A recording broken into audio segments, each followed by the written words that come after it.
without further ado, I will pass you over to Emma. Thanks. Yes, I guess a really good place to start is defining what digital PR actually is. So how I would describe it is basically it's a strategy to use sort of increase brand awareness online, as well as improving sort of the overall health of your website through building backlinks from external sites. Obviously for you guys in the beauty world, it'll be places like Vogue and Elle, The Independent, etc., that sort of point back towards your site. So it's really important for sort of businesses and brands. It's a really key part of SEO strategy. It's one of the top things you probably should be doing, as well as obviously tech SEO and sort of internal links and things like that. It just really does help with your Google rankings. And ultimately, the more sites that you can get backlinked into your website, the more it does tell Google to trust it a little bit more, just giving you that overall bit of growth. So where does digital PR fit into SEO? So digital PR affects brand awareness and consideration. It's an essential aspect of SEO because it helps build links and authority to your website. So with on-site SEO, these aspects make a site rank well. There is technical SEO, which involves sort of technical optimization of a website, like site structure, page speed, mobile performance, and user experience. And with content, you have the relevance, so that could basically be effectively crawled by Google and understood and ranked in the search engine. So digital PR typically focuses on the off-site brand building. It earns mentions on high quality, relevant publications like Vogue or Elle, for example, and you have tactics such as press releases and data stories and expert comments. So that would earn you mentions and links from key media sites, and it builds the overall authority of a website. So this ties into Google's EAT. So this is a webinar that we've done sort of last quarter, which is October. So if you want to sort of gain more access or understand a bit more about EAT, you can get that from our website. So in 2018, I'll give you a bit of background. So in 2018, Google had a trust problem, and there wasn't much out there that was sort of quality that Google thought. They then launched an algorithm update that aimed to get the best quality content out there to users. So people looking at results sort of within Google itself, it wasn't AI that was doing everything, it was actual people, and they still are, and they train the algorithm after that. So this algorithm would prioritize content which conveyed the following: so expertise, authority, and trust, and they later added on experience as well. Like I said, there's a whole webinar on our website, so feel free to access that if you like. Now I'll go into where does digital PR fit into EAT. So we have digital PR within sort of all elements, the guidelines that Google has presented through EAT. Digital PR sort of fits in everywhere, so I'll go into a bit more detail on that. It builds sort of under experience, it builds a content catalog. It showcases industry experience through case studies and awards, possibly. And then you have expertise that you can sort of highlight authors' knowledge through interviews or guest posts, or and that would attribute sort of expertise to boost EAT when Google crawls your site. And then you have authoritativeness, and digital PR secures brand mentions and backlinks from high authority sites, like I mentioned, Vogue or Elle, for example, and or even Guardian, and that would boost your EAT and it would improve your SEO. Finally, trustworthiness. The most important factor that we sort of believe in is Google's EAT is trust itself, and it's something all websites need to demonstrate. And digital PR can help. So you earn coverage, you earn backlinks from established, trustworthy third-party publications, and that is actually a clear signpost to Google that your website is trustworthy. Yeah, and then just looking at sort of the importance of backlinks, so like I kind of said earlier, they are really key to sort of growing the health of your site. The more backlinks that you get from really good authoritative publications, the more Google will see your site as really trustworthy, and they'll just do wonders for your Google rankings. But there are different types of links that you probably should think about. So you have your do follow and no follow. So your do follow links, these will both be labeled up with a little tag. These will tell Google to really trust the website and pass more SEO value than sort of no follow.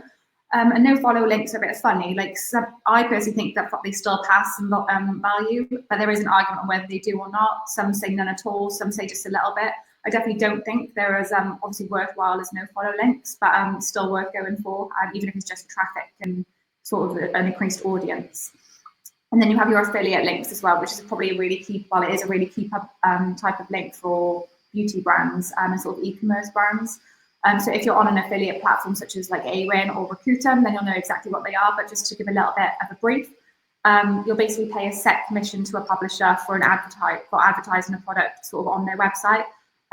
So if Elle, for example, I keep saying Elle magazine includes your nail varnish in one of their like best nail varnish roundups, this user will read the article, click through to your website and hopefully make a purchase. And you'll just have to pay Elle a small bit of commission that will be confirmed right at the beginning of the partnership stage.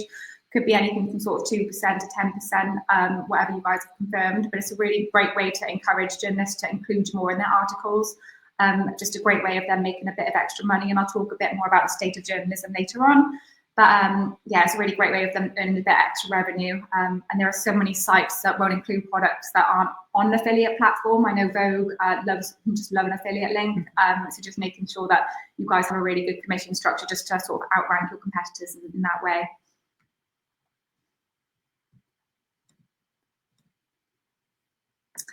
And then, yeah, traditional PR versus digital PR. I know there is quite a lot in the middle there, but I just want to sort of touch on what's different because I know a lot of people will focus on the traditional side of things, thinking they're covering everything digital, but usually it's not sort of, they don't have the same goals or KPIs as sort of digital, which is where typically digital agencies and digital PR professionals will sort of step in.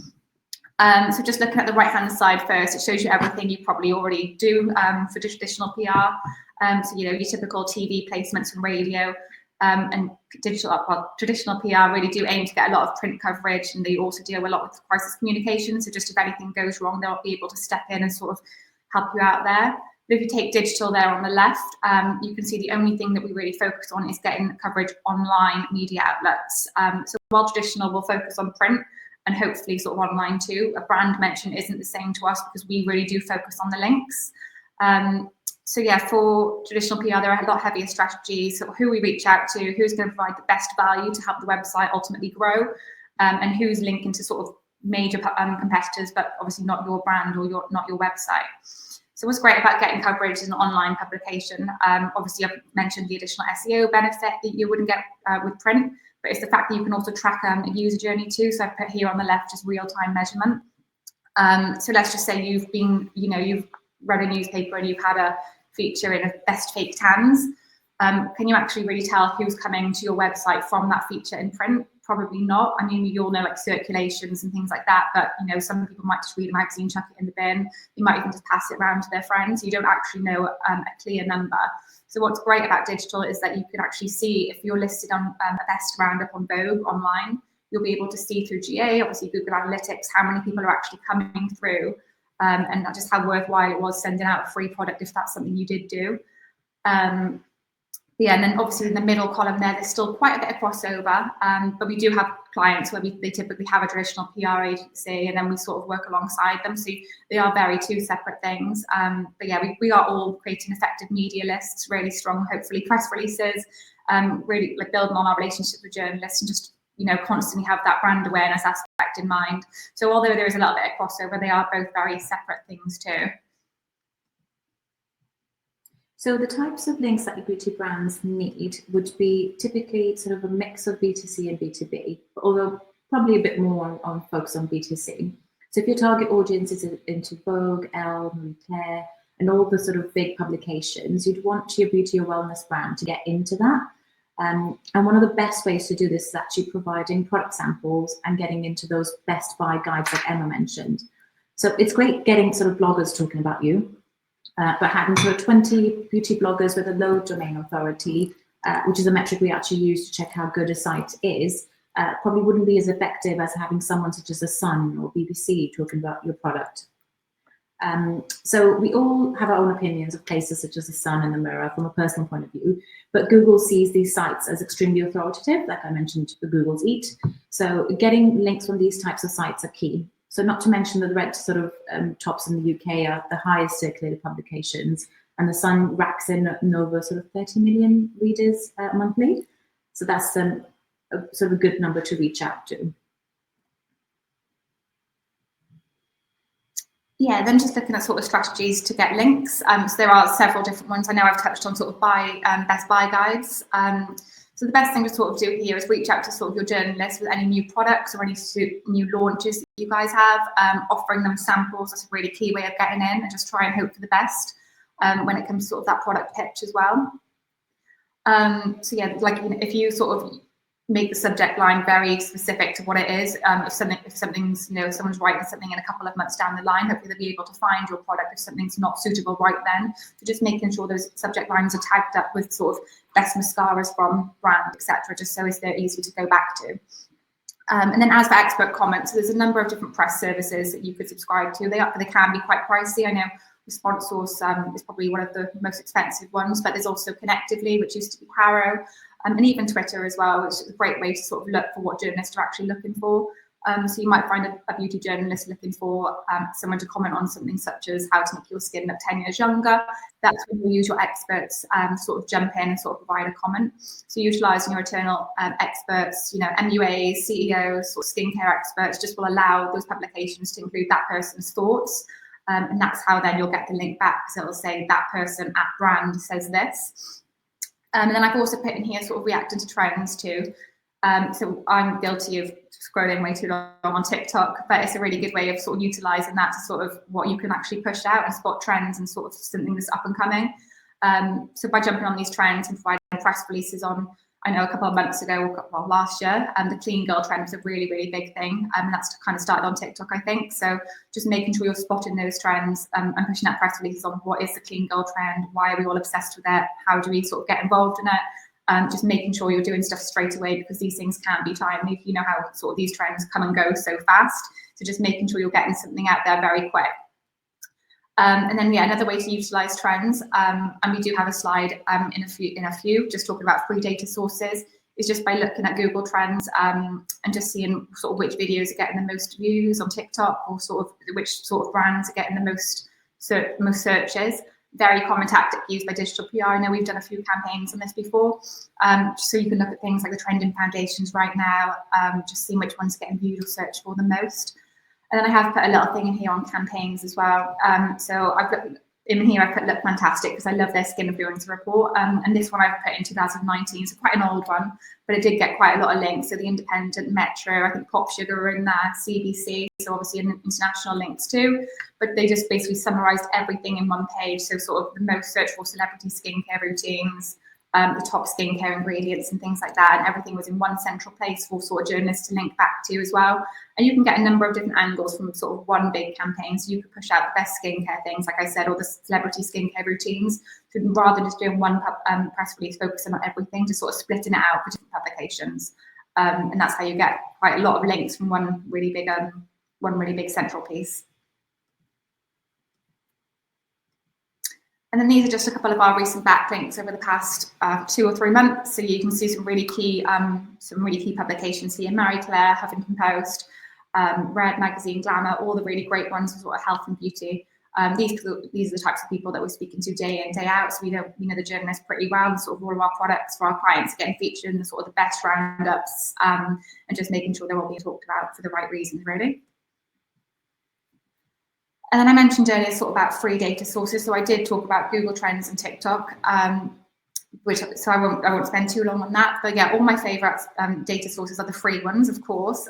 Surveys can be really expensive. So they are about £3,000, £4,000, and sort of the more niche you want that audience. If you wanted a certain age group who use moisturiser who do this, obviously it gets more expensive because it's harder for that survey company to ultimately find these people. But yeah, like I said, Google search data can tell you a lot of stories. It can tell you how much your brand is being searched. So you can create as a very B2B sort of story. Brand sees, 100% growth in Google searches this year, and pitches to sort of the business press, or just run a study looking at, like I said earlier, the most wanted celebrity skincare brands, just looking at searches such as Kylie Jenner's skincare, just seeing which ones are getting the most searches and pushing out a story that way. But yeah, internal data is also a great one as well. So I said that surveys are quite expensive. For something that you can do if you have an email newsletter. You could put something in there and just say, for your chance to win that free product on our website, please enter this survey.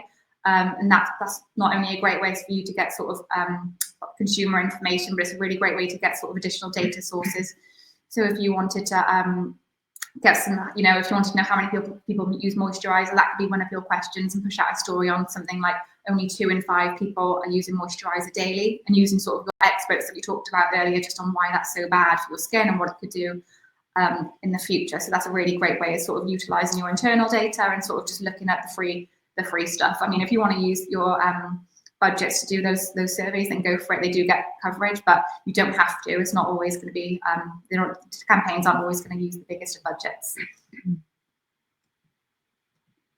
So as Emma said, you don't have to sort of spend all your budget on doing surveys and things like that. You could actually use experts internally within your company. So it wouldn't just be your CEO, because I know obviously whatever they say would have sort of spark interest, but they probably won't have time to do sort of a lot with you. So it would be worth sort of talking to the product team, for example, or the customer service team, you know, someone that actually knows the product inside out, and then sort of go from there. So they'll know the details firsthand, and you can sort of use that to get a data together actually, and pull a story together as well. So going back to EAT, so expertise and sort of that sort of builds in together. For example, we had a client, Tropic, and they were using their product teams. I forget what they're called now, the teams itself, the skincare experts that they have. Science. Yeah, so they use them, so basically just to sort of get the information from them, and we could sort of piece that together into like a sort of a story and post it out to publications that we wanted to. So yeah, so that'd be good to do. Yeah, as we sort of mentioned right at the beginning stage of the webinar, right at the beginning of any sort of digital PR journey, or when you start this or any strategy, it's really important that you actually know which links to aim for, because, you know, most people probably have Vogue in their mind, but going after Vogue just day in, day out probably isn't worth as much time as getting as many people referring back to your site as possible. So one way to sort of maximize the chances of getting the key publications that you want is by offering them exclusives. Rather than creating a press release that goes to everyone, just offering it exclusive to target journalists will just not only encourage them to, well, actually open the press release, which is always the first hurdle, but actually encourage them a little bit more to write about what you're talking about. So while it's obviously great for you because you're going for the people that you actually want to link back to and talk about you, journalists will also love it just because they know that they won't be able to, no one will find the content elsewhere. So just making sure you're putting in your subject lines exclusive obviously makes it a bit more openable. And it'll just make them sort of want to put it out there just for their own audience, really. We always just notice a lot more people respond to us as well when we have that massive exclusive tag in the subject line. So it's a really good tactic to use if you do have those set publications in mind at the beginning of your strategy. But just make sure that that content that you are offering exclusive about is just very relatable to that specific website and what they're talking about. Otherwise, it'll just go to waste. Yeah, a really great tactic that I do use day in, day out, and you really do see a difference with this tactic. And then, yeah, I just want to talk about how to actually build a media sort of list, basically, because I know media databases can be really expensive. And, you know, if you do have a lot of clients, they can be really worth doing. They'll bring up every single person, every single sort of contact detail, and even how they best want to be contacted. So we here use Muckrack, which is, I think, is a great tool, but, you know, there's no issue with like Roxhill, Viewleo, and Gorkana. I've used all of those before. Great tools, just sort of what you work best with and what you find is the best user interface.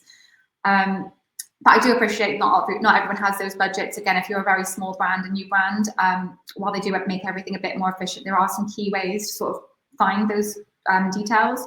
So the first one I put here is Twitter, obviously now called X. This is a really great first port of call for all email addresses. So firstly, you'll be able to find the journalist whose email you want. So Hannah Coates from Vogue, first name that came to my head. She's obviously a beauty editor, but if you don't have her email address, the best thing to search for on Google is obviously Hannah Coates and see if her Twitter comes up. Appreciate that's quite a common name. So if that doesn't work, obviously search something such as Hannah Coates, Vogue, Twitter, and it'll come up hopefully. And the easiest thing to do is just check that if it's in her bio, which, you know, some journalists do have. But if not, another thing to do is sort of search on Google Hannah Coates, and then in the speech marks just put email and then Twitter.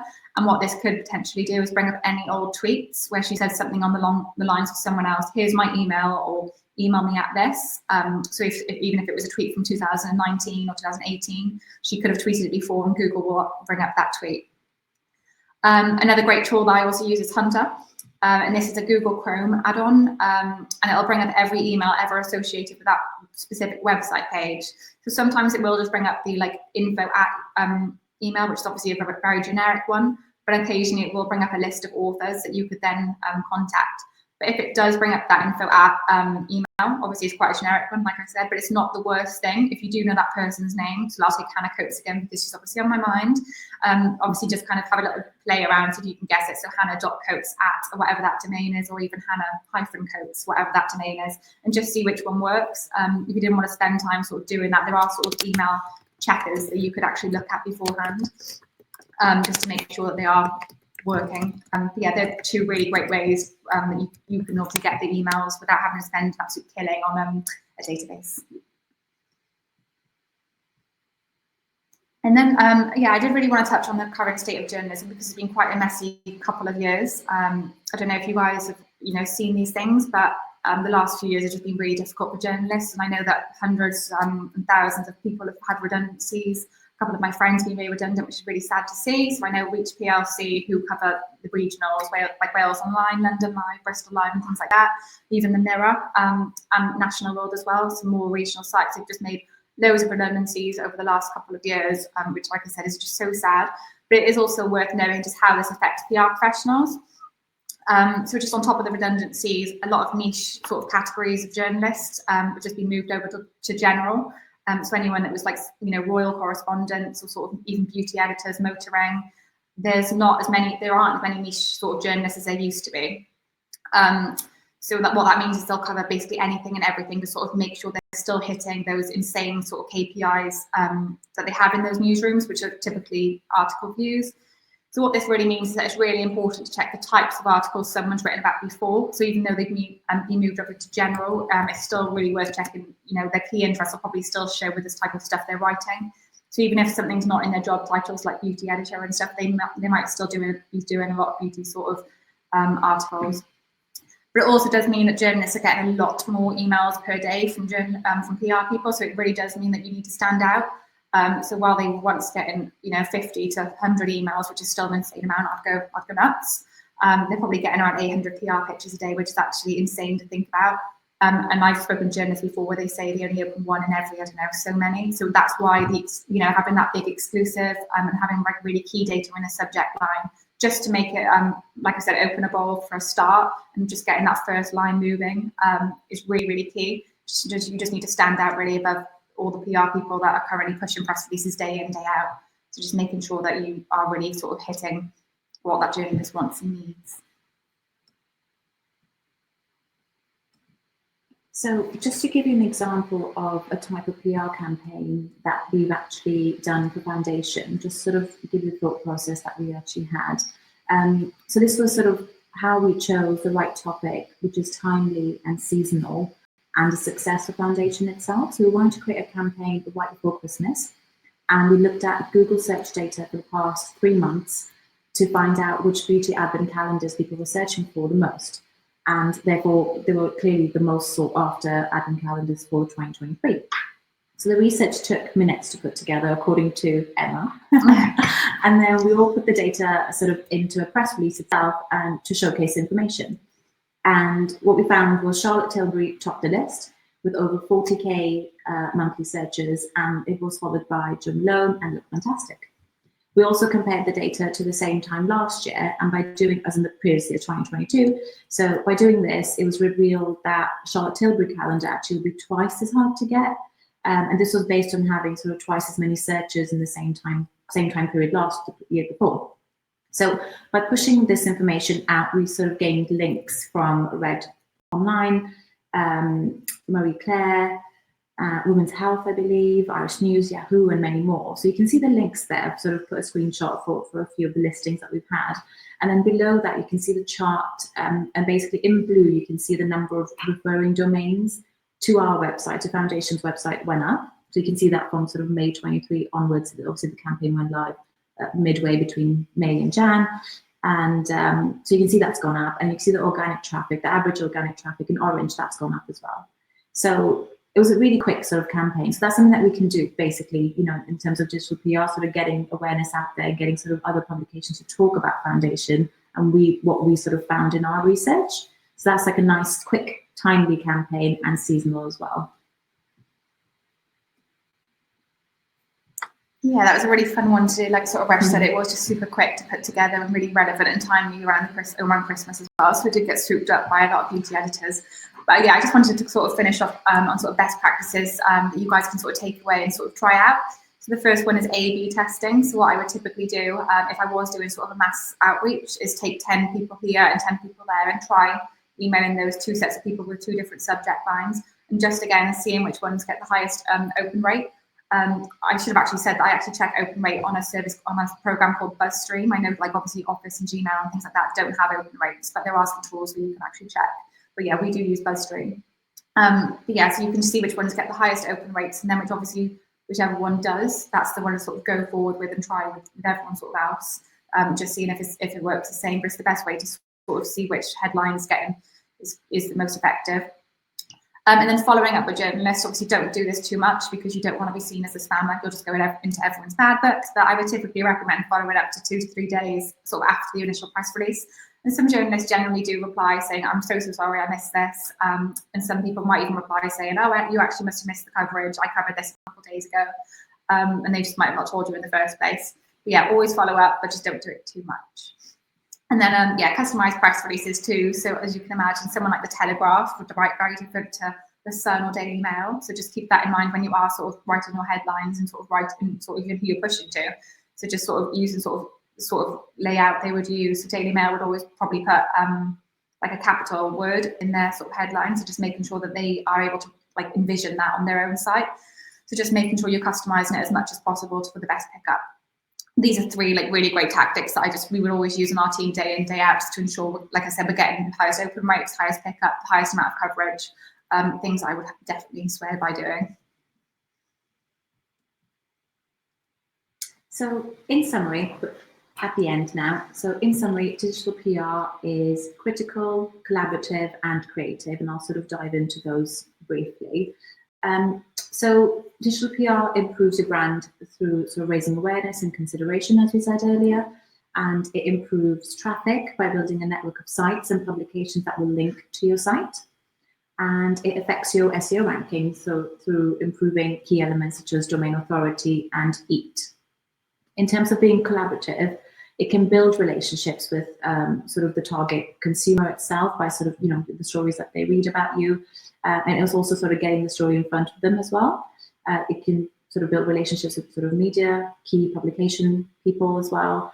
You can sort of work alongside internal and external sort of traditional PR teams that benefit both sides as well.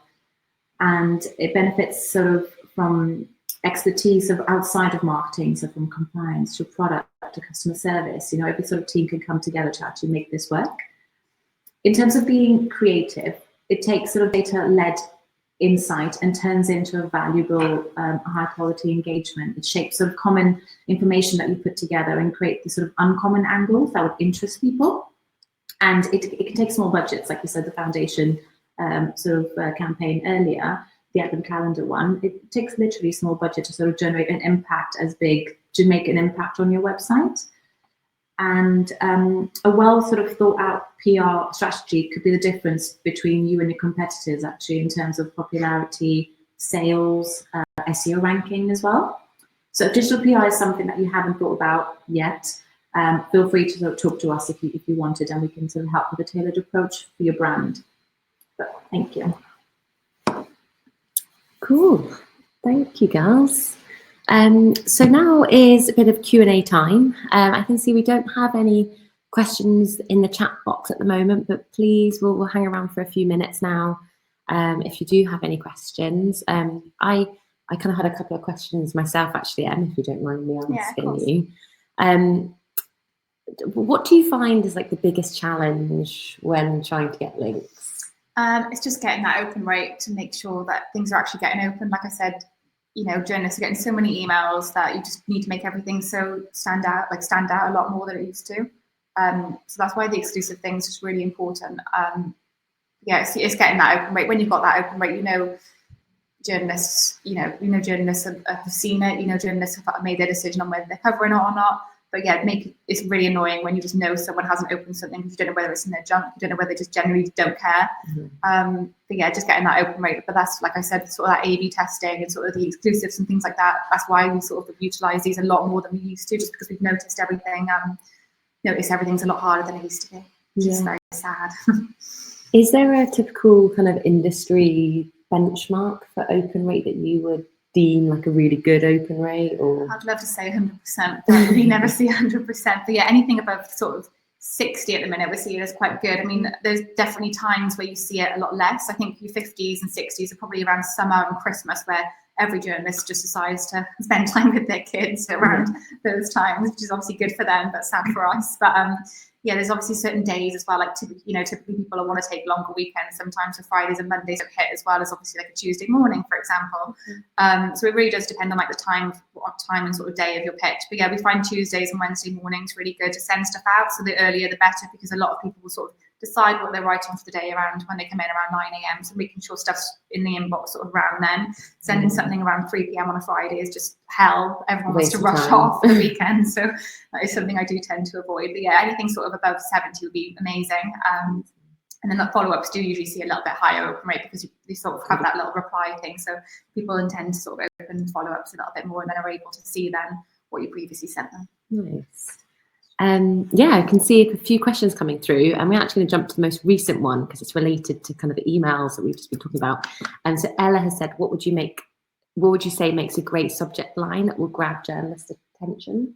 Data is really key. So I think there's been I watched a webinar a couple of weeks ago, sort of from that back one of the media databases that I said the media database we subscribe to, and they said a subject line with under 9 words, so trying to make it as short as possible. And this is my sort of fall down. I rely on AI and ChatGPT a lot for this, because I could just need to make everything quite concise. So if you do have a long subject line, I don't know, your brand name, if your brand name is 4 words, obviously that's a big chunk already. But just if something's quite long, take it to ChatGPT and just say, please can you make this a bit more concise, and it will shrink it down quite nicely for you. So yeah, having something short, snappy, having a key bit of data in as well. What I tend to do on press releases is have the sort of title, and then have 3 key points. So rather than just having subject, the main sort of headline and then going straight into the press release, having 3 key points, just sort of grab that journalist's attention when they do open it and sort of think, oh, okay, this should be pretty good. I'll sort of read on a bit more and take out those bits of data. But yeah, the subject line, like I said, the exclusive angle, and having 1 key bit of data and just making it as short as snappy as possible. Nice. So a question from Laura said, should we invest more time and effort into digital PR or traditional PR? Really a hard one. Yeah, that's a hard one. It's quite hard because I came from traditional, and I think I've been brainwashed by digital now. But like I said, it's really great knowing how much that piece of coverage is worth. So like I said, you're able to actually track if something's in vogue, you're able to track not only how many people are actually coming to your website, how many people are actually buying the product because of that as well. So you're able to track everything that someone's doing, and obviously you're also getting the additional SEO value and stuff too. But having like a healthy mix of both is great. So if someone is working with a traditional PR agency, I wouldn't say get rid of them right now. Don't ever go on radio again, because it is really great to have a nice mix of both. So just some people aren't really keen on growing their website. They might not be specifically an e-commerce site. They might just be they might just be listed on Stockist, for example. Therefore, their website probably isn't as important to them as someone like Look Fantastic or someone like that who has stuff to sell. So yeah, having a healthy mix of both is great. Nice. And Tash has said, do affiliate links hold any SEO value since they're paid for? Yeah, so this is an argument across the digital PR agency and SEO industry. So the way that what our SEO team has said before is the way the link works. So a lot of links, let's just take an AWIN link, for example. If you're featured on Vogue, I know I keep saying Vogue, but if you're featured in Vogue and you click through and it actually works as a redirect, what we kind of say is that it takes away about 30% of the value. So if you hover over the link on one of those Best Buy guides and you sort of have a link at the bottom, if it says like awin.com/ a load of numbers, and then it actually takes you to www.thebrand, that's obviously working as a redirect, so that'll take away about 30%. That's kind of the rule of thumb that we kind of go by here. But it is very mixed across the board. Some people do think that it covers, that it takes everything, like it does hold a lot of value. Some people say it says nothing at all, but I'm standing by the redirect stance. Great, thank you. And Jane has asked if we're going to be sharing the slides, and yeah, we absolutely will. So we'll finish the recording in a minute, and then Resh and I will be following up with everyone that's attended. So yes, if there's no more questions, yeah, we'll wrap this session up. Really hope it's been helpful for you. So if digital PR isn't a core part of your strategy, or it hasn't really been something that you've thought about very much, then please do get in touch with any of us here, and we'll be really happy to help you kind of tailor your approach for your brand. We'd also love to offer any of you guys a free competitor backlink audit as well. So if you'd like to send us a list of any of your competitors, we'll be able to accrue this and see where you sit amongst your competitors in terms of your backlinks and your referring domains, and kind of identify some key opportunities for you. So yeah, we'd be happy to do that. So perhaps just reply when we send our follow-up email tomorrow, and we'll be able to do that for you. So yeah, thanks everybody, and seeing all the thanks come through. It's been great to have you all here. I hope it's been really useful. Thank you. Bye. Bye. Bye.